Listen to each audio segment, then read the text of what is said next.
Selamat datang di channel saya Serangga Gatal. Jangan lupa di subrek, like and share. Mimin doakan semoga kita sehat semua. Oke, kita mulai. Dini hari. Sesaat di udara.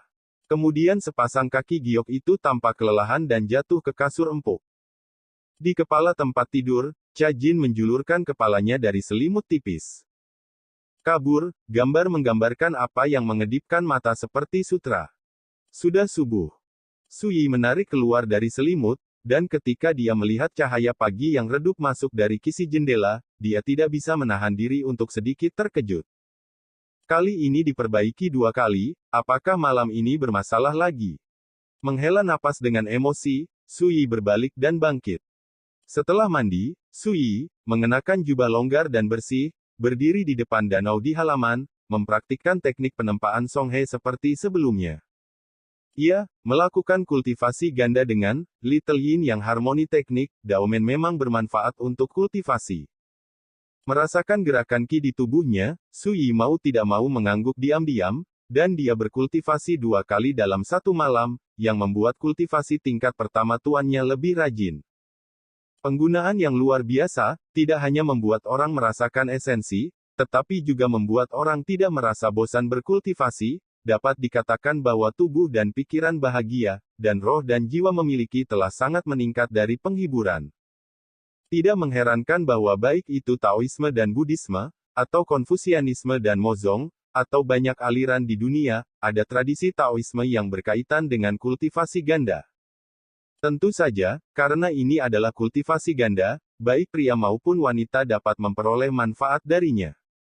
Metode kultivasi ganda yang sebenarnya jauh dari metode yang hanya memanen yin dan mengisi yang secara membabi buta, atau hanya menggunakan yang untuk mengisi yin. Setelah Cha Jin berdandan, dia membantu Su Yi menyiapkan air mandi, lalu buru-buru meninggalkan rumah sushi untuk membeli sarapan.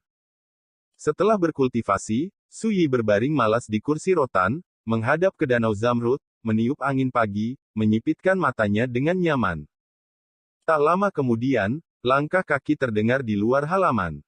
Pada awalnya, Su Yi mengira itu adalah Cha Jin, tetapi segera, dia diam-diam membuka matanya, mendengarkan dengan seksama sejenak, dan diam-diam menutup matanya lagi. Di sudut bibirnya, senyum tipis muncul. Pada saat yang sama, di pagi hari yang cerah, seorang gadis berbaju hijau pucat merayap masuk ke gerbang kediaman Soseki. Dia menahan napas, langkah kakinya selembut musang, seperti pencuri. Ketika sosok di kursi rotan, dia tidak bisa menahan napas dalam-dalam. Kemudian, dia mendekat dengan hati-hati. Ketika dia hanya berjarak 10 kaki dari kursi rotan, gadis muda itu mengangkat tangan giok putihnya yang hijau dan lembut, meletakkannya dalam bentuk terompet di bibirnya, dan hendak berteriak. Pada saat ini, sosok di kursi rotan tiba-tiba tersenyum dan berkata, pencuri kecil sangat berani sehingga dia berani lari ke wilayah seseorang dan menakuti orang. Gadis itu menangis, dan buru-buru meletakkan tangannya seperti rusa yang ketakutan. Pada saat ini, Su Yi sudah berdiri, menatap gadis muda yang malu tidak jauh, dan tidak bisa menahan tawa bodoh. Kamu gadis, ada apa? Masih sama seperti sebelumnya. Saat berada di rumah Wen Lingsui sering menyelinap ke kediamannya untuk memberinya kejutan. Su Yi merasa bosan setiap saat, tetapi dia harus berpura-pura terkejut. Sekarang aku memikirkannya, apakah itu Wen Lingsui saat itu, atau diriku sendiri yang belum terbangun dari ingatan masa laluku, itu benar-benar sangat naif. Kakak ipar, kakak Su Yi, aku hanya ingin memberimu kejutan.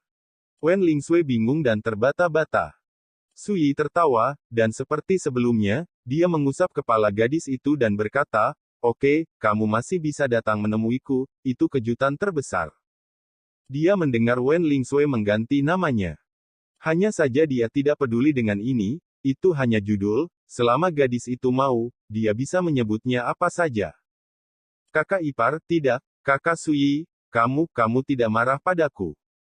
Gadis itu mengedipkan jiwanya yang basah dan bertanya dengan rasa bersalah. Praktek mengoreksi nama secara langsung ini membuat gadis itu merasa sedikit malu. Aku tidak bisa marah padamu. Su Yi menatap gadis di depannya dengan sedikit emosi.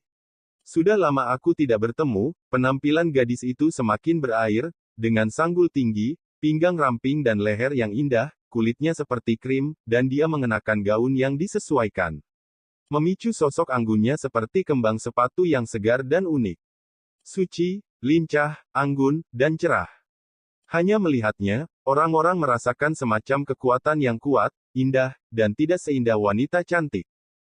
Awalnya, ketika Wen Lingsui datang, dia masih sedikit gugup dan penakut, khawatir Sui akan marah dan mengabaikannya setelah lama tidak bertemu dengannya. Saya tidak pernah berpikir bahwa ketika kami bertemu secara nyata, melihat Sui memperlakukannya seperti sebelumnya, dia merasa santai, seolah-olah dia kembali seperti sebelumnya. Hanya gelar Sui yang membuatnya merasa sedikit canggung. Lagi pula, saya terbiasa dipanggil kakak ipar, tapi sekarang saya dipanggil kakak Sui, dan itu juga membutuhkan proses adaptasi. Ambil kursi, duduk di sebelahku dan bicara. Sui berkata, dia pertama-tama berbaring di kursi rotan dengan malas. Melihat kemalasannya yang tidak terselubung, Wen Lingsui tertawa terbahak-bahak, kakak ipar. Nah, saudara Sui, kamu masih sangat malas. Berbicara, dia berjalan dengan ringan, memindahkan kursi, dan duduk cantik di samping Sui. Ketika Cha Jin kembali dari berbelanja untuk sarapan, dia melihat Wen Lingsui duduk berdampingan dengan Sui. Keduanya mengobrol, gadis itu tersenyum dan Sui mendengarkan, dan cahaya pagi yang lembut menyinari mereka, seperti sepasang orang cantik. Rang De Cha Jin harus mengakui bahwa hanya dari segi usia, Wen Lingsui yang baru berusia 16 tahun memang bersama Sui yang baru berusia 17 tahun. Cocok lagi. Entah mengapa, dia menghela nafas dalam hati. Dia bisa bersaing dengan goblin kecil seperti Zheng Muyao, tapi dia tidak bisa bersaing dengan Wen Lingsui. Karena dia tahu bahwa tempat gadis cantik ini di hati Sui tidak akan pernah bisa digantikan oleh siapapun, termasuk dirinya sendiri. Tuan muda, Nona Lingsui, mari kita sarapan. Cha Jin menjadi tenang dan tertawa. Sarapan. Saya berencana meluangkan waktu setengah hari untuk menghabiskan lebih banyak waktu dengan Sui dari Wen Lingsui, tetapi harus melepaskan ide ini. Karena ada beberapa tamu yang datang berkunjung hari ini. Pertama Zheng Tianhe datang bersama putrinya Zheng Muyao, diikuti oleh Ning Xihua yang mengendarai elang skala hijau. Kemudian, Raja Muxi dari Zhenyu, Markis Yung Wang Shen Jiusong, Markis Wuling Chen Zheng, Grand Elder Puyi dari Akademi Xingya, Jiang Tanyun dari Akademi Kongtong, Lu Changfeng semua datang satu demi satu. Zheng Tianhe datang ke sini dan membawa beberapa ramuan kelas 4 yang berharga untuk mengungkapkan rasa terima kasihnya kepada Sui. Bagaimanapun, jika bukan karena Sui, dia masih akan terjebak di penjara klan, dan dia tidak akan pernah bisa berharap untuk duduk di atas tahta keluarga Zheng lagi. Ning Xijie jelas memiliki sesuatu untuk dilakukan, tetapi dia melihat kerumunan, jadi dia tidak terburu-buru untuk berbicara. Musi, Puyi, Jiang Tanyun, Lu Changfeng dan yang lainnya datang ke sini untuk mengucapkan selamat tinggal pada Sui. Mereka masing-masing memiliki tanggung jawab dan urusan mereka sendiri, tidak mungkin telah tinggal di kota Gunzu. Dan, setelah membentuk aliansi dengan Sui, mereka juga harus kembali ke pasukan masing-masing untuk mengatur beberapa hal. Shen Jiusong dan Chen Zheng datang ke sini dengan rencana yang sama. Bagaimanapun, dalam hal identitas, mereka masih bermarga Hou dari Dazhou, dan masing-masing mengendalikan pasukan yang ditempatkan di wilayah yang berbeda. Memanfaatkan kesempatan untuk mengobrol, Sui bertanya kepada Musi tentang kultivasi Buddhis tulang roh sejati. Musi jelas memperhatikan patung Buddha ini, dan setelah mendengar kata-kata itu, dia berkata tanpa ragu, patung Buddha ini ditemukan dari peninggalan Xia Houlin, Raja Kuba Api, dan ide spekulasi itu bagus, dia seharusnya mendapatkan benda ini dari Gunung Baosha. Gunung Setan Baosha. Sui terkejut. Musi mengangguk dan berkata, orang lain mungkin tidak tahu tentang ini, tetapi mereka tidak dapat menyembunyikannya dariku. Nak, jangan lupa, liontin giok dengan darah di tubuhku juga diperoleh dari kedalaman Gunung Baosha. Setelah jeda, dia melanjutkan, ketika saya mendapatkan liontin giok Lingsui, saya pernah melihatnya di reruntuhan kuil.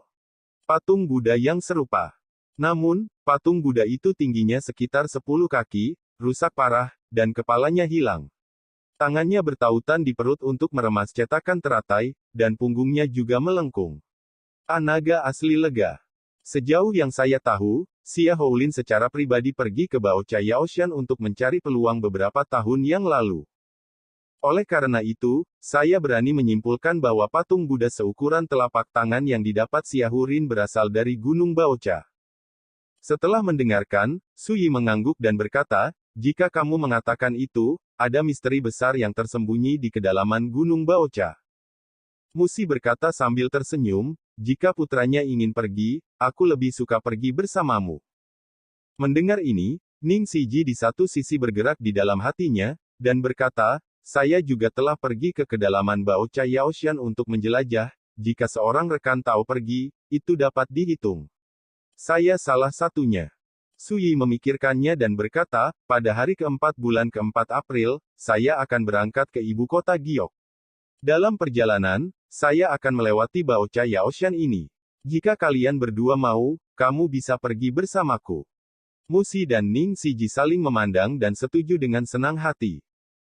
Mereka semua tahu bahwa dengan kebijaksanaan dan metode Sui, ketika mereka tiba di Gunung Baocha, mereka mungkin dapat memperoleh wawasan tentang banyak misteri dan rahasia yang tidak dapat mereka pahami. Bagaimanapun, cara dan kebijaksanaan yang ditunjukkan Sui di Gunung Teh Darah itu luar biasa.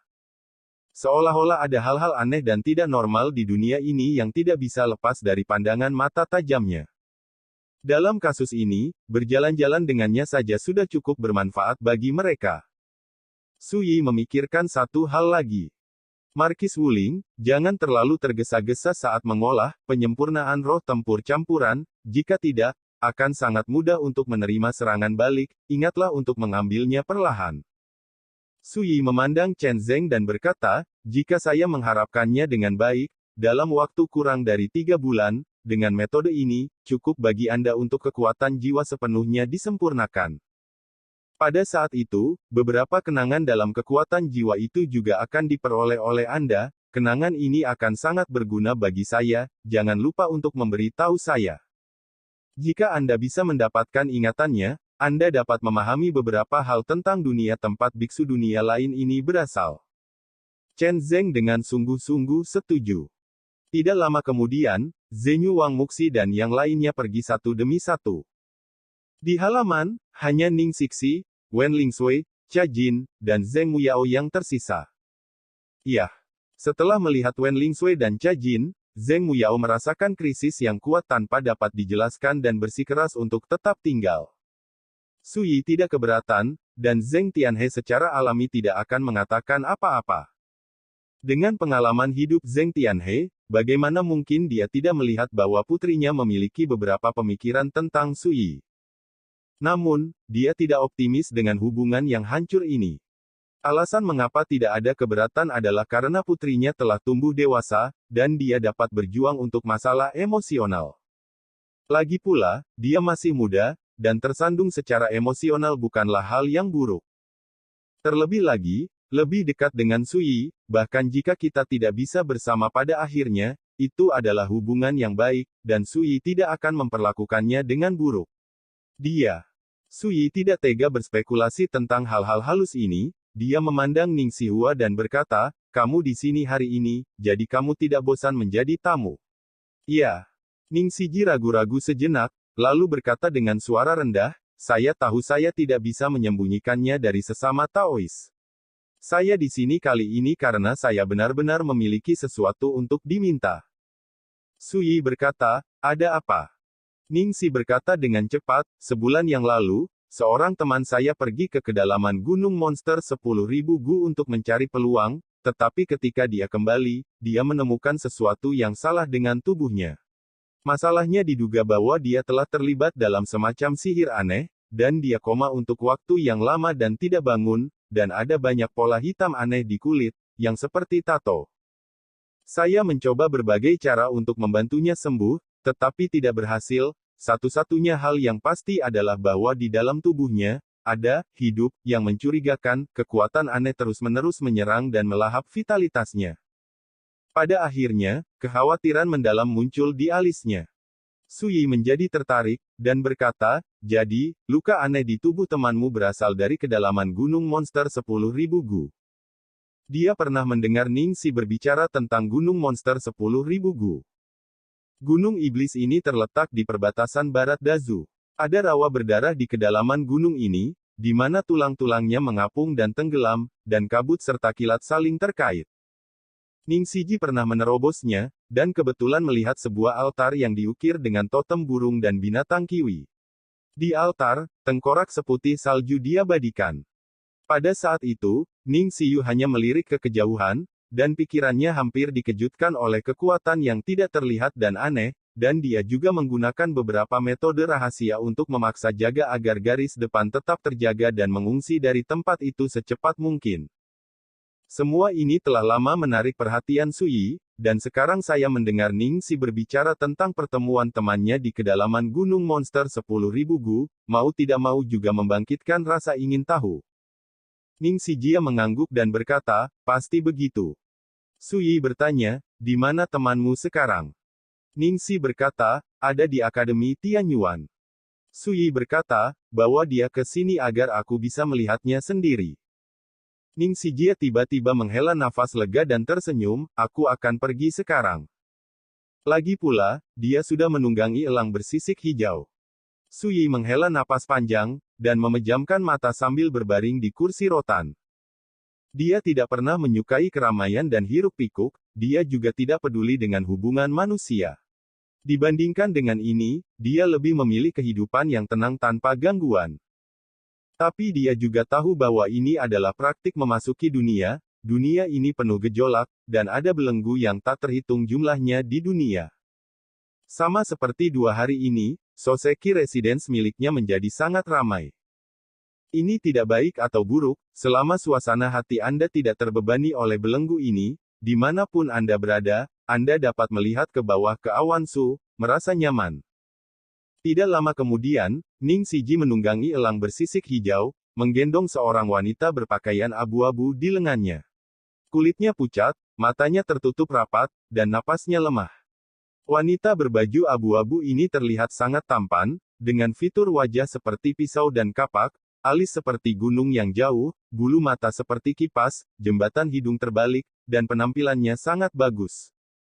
Namun, wajahnya pucat dan transparan, tubuhnya meringkuk, tubuhnya melemah, dan dia jatuh koma dan tidak sadarkan diri.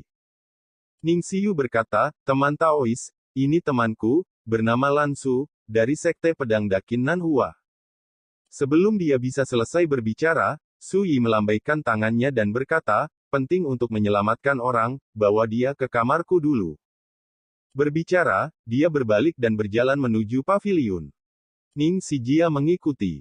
Melihat adegan ini, Wen Lingsui, Cha Jin, dan Zheng Muyao, yang sedang mengobrol di bangku kecil di tepi danau, saling memandang dengan ekspresi berbeda.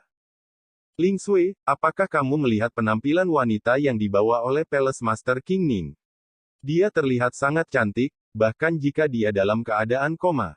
Sangat cantik, jika kamu bangun, aku tidak tahu betapa indahnya itu. Zheng Muyao mengedipkan matanya yang besar dan menawan dan berkata dengan kagum. Begitu, dia memang cantik kelas 1. Wen Lingsui mengangguk. Satu sisi brokat teh berkata sambil tersenyum, tidak peduli seberapa tampannya, Lingsui tidak secantik itu, dan aku tahu bahwa di dalam hati putranya, tidak ada wanita di dalamnya. Dunia yang bisa dibandingkan dengan Lingsui. Salju. Wen Lingsui tertegun, dan berkata dengan suara yang jelas, tapi menurutku, Sister Cha Jin, kamu yang paling tampan. Zheng Muyao berkata dengan sedikit tertekan, aku bilang kalian berdua, tidakkah kamu khawatir tentang wanita yang dibawa oleh Tuan Istana Ning? Wen Lingsui bertanya-tanya, mengapa khawatir?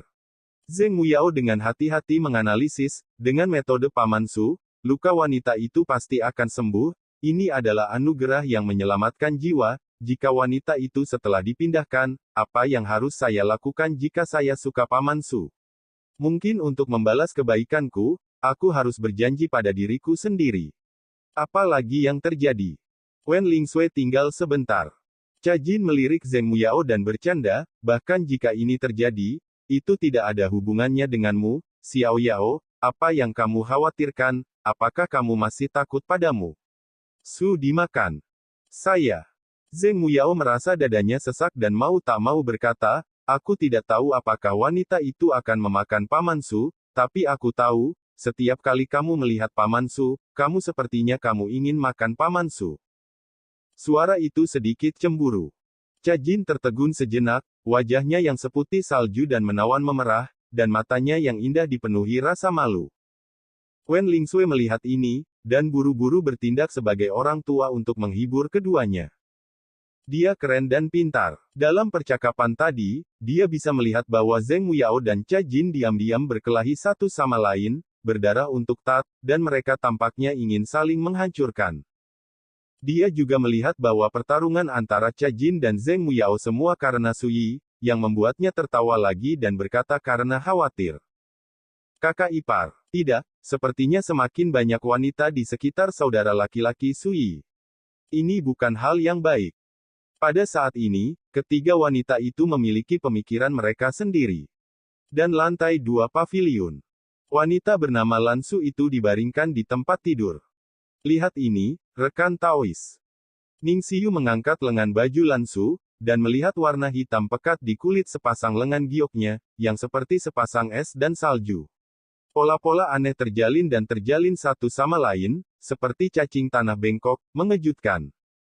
Su Yi menatapnya sejenak, matanya sedikit menyipit, dia sepertinya melihat beberapa petunjuk, dan berkata, kamu melepas pakaiannya.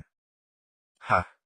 Ning Siji terkejut dengan permintaan berlebihan ini, melebarkan matanya yang jernih berbintang, dan tergagap, apakah perlu melakukan ini? Tentu saja. Su Yi terus menatap pola monster hitam dan berkata, kapan, kamu masih peduli tentang perbedaan antara pria dan wanita? Atau, apakah kamu pikir aku seseorang memiliki niat untuk mengambil keuntungan darinya saat ini? Ada nada tidak senang dalam suaranya. Mendengar pertanyaan yang benar, Ning Xiu segera merasa sedikit malu, dan dengan cepat berkata, saya terlalu banyak berpikir, rekan Taois jangan salah paham. Berbicara, dia buru-buru bertindak, dan dengan cepat melepas pakaian Lan Su satu persatu, dan segera, hanya celemek yang pas dan celana cabul. Su Yi hanya bisa sedikit terkejut ketika melihat tubuh indah Lan Su dengan lekuk cekung dan cembungnya. Gemuk, jika Anda menguranginya 1 poin, Anda akan kurus dan proporsional. Mungkin karena latihan bertahun-tahun. Dan pantatnya adalah. Su Yi tidak melihatnya lagi. Bahkan, sulit baginya untuk mengalihkan perhatian. Pada saat ini, lapisan seperti jaring laba-laba muncul di tubuh seputih salju Lan Su. Pola hitam, padat, telah menyebar dari leher ke mata kaki kedua kaki. Segera, mata Su Yi jatuh ke perut Lan Su, dan ada juga pola hitam pekat dan mempesona, tetapi berbeda dari tempat lain, pola hitam itu terjalin samar-samar menjadi pola misterius. Seperti burung hitam yang ganas menari, dengan kepala terangkat tinggi dan lehernya terangkat, sayapnya terbentang seperti pisau, kaki dan cakarnya terlipat, dan pola hitam pekat seperti terbakar hujan api hitam. Dilihat sekilas, mendebarkan. Tentu saja. Sepasang murid Su Yi tidak bisa menahan diri untuk tidak bersinar dengan cemerlang, temanmu, kamu pasti telah ditangkap oleh iblis bernama, Su Ling. Roh setan. Ning Xi sedikit bingung, ini pertama kalinya dia mendengarnya. Singkatnya, itu adalah cacing Gu yang menampung tubuh roh. Su Yi berkata dengan santai, ini seperti roh hantu di tubuh temanmu, dan ada sinar jiwa, Nether Flame Demon Sparrow. Ketika Gu ini disusupi dengan daging dan darah, kekuatan roh, Nether Flame Sparrow, yang berada di dalamnya akan pulih sedikit demi sedikit, dan ketika temanmu semua vitalitas tubuh telah dikuras, dan roh iblis tua ini akan pergi mencari mangsa berikutnya. Sampai kekuatan jiwa Nether Flame Demon Sparrow terbangun sepenuhnya, ia akan muncul dari iblis, dan akan memiliki kehidupan yang lengkap seolah-olah terlahir kembali dari abu. Setelah mendengar ini, Ning Xi terkejut, bagaimana mungkin ada hal yang aneh dan menakutkan di dunia ini. Sekian dulu update-annya, tunggu lanjutannya di channel saya Serangga Gatal, di subscribe ya guys. Terima kasih.